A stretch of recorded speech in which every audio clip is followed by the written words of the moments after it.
Gandang araw mga katanaw. Nandito po tayo sa Paradise Farm. Ngayong araw na ito, maglalakad po tayo papuntang git. Ayo po.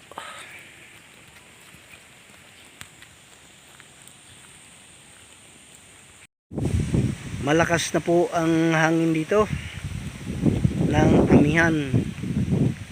Talaga po amihan na.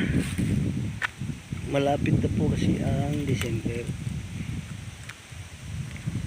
Hanggang ano yan, hanggang Marso ang hangin dito. Tapos malamig, papasok na yung lamig. Bakit po tayo? Yan, kasama ko po si Mio.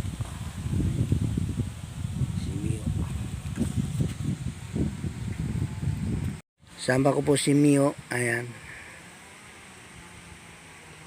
Yo. Ayo. Dini.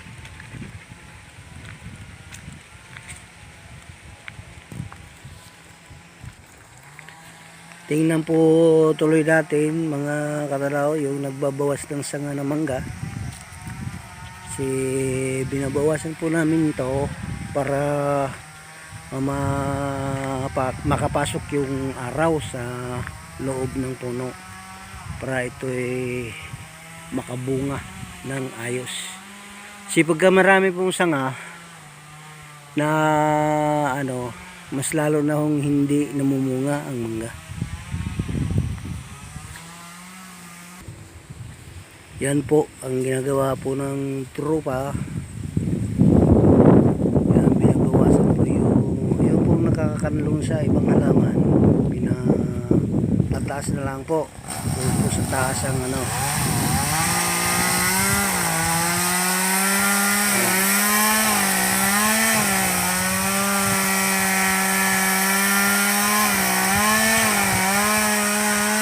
para po makabunga ng ayos. Tapos yung sa ibaba naman hindi po makanlungan kasi nakakanlungan yung ibang halaman,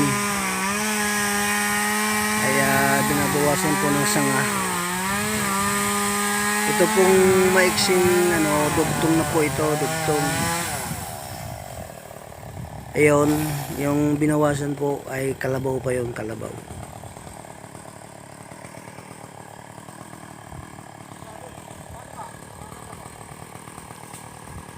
Ganyan po sila, binabawasan po nila. At yung po para po makabunga ng ayos, ito pong binawasan nila, yan po ang kalabaw. At ito pong maiksi, yun po yung dugtong.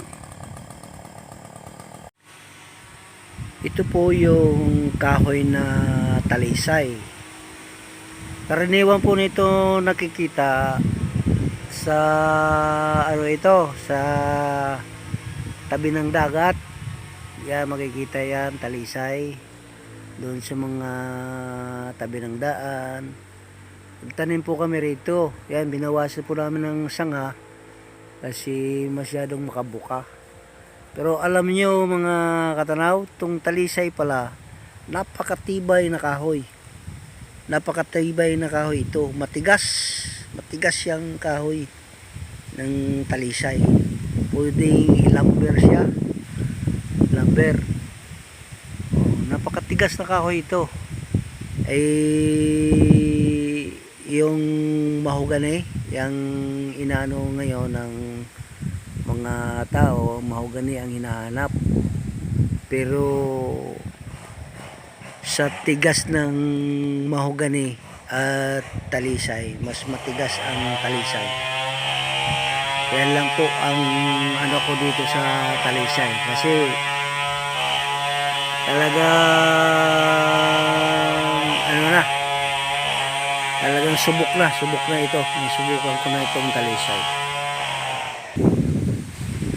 Malamig na po ang simoy ng hangin dito sa aming lugar. Talaga nagsisimoy-simoy Pasko na.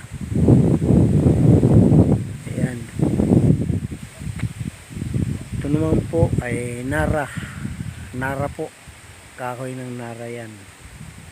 Ito po ang umpisa pa, grade 1 ako. Pinag-aralan na yan sa lahat. Alam na yan na tinatawag na national tree. Na yan, Nara. National tree. Alam niya ng mga kabataan. Hanggang ngayon dala-dala pa ang kaalaman sa kahoy na yan. Ayan, mga Nara yan. Matibay rin po yung kahoy na Nara. Ito po ginagawa ng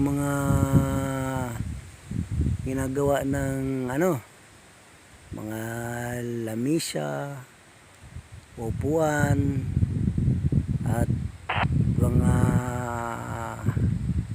kabinet. Yan po ang ng Nara.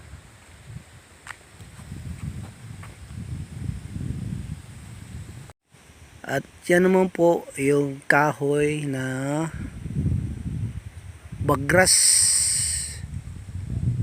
Bagras kung tawagin po. Yan noon yung hindi pa uso yung mga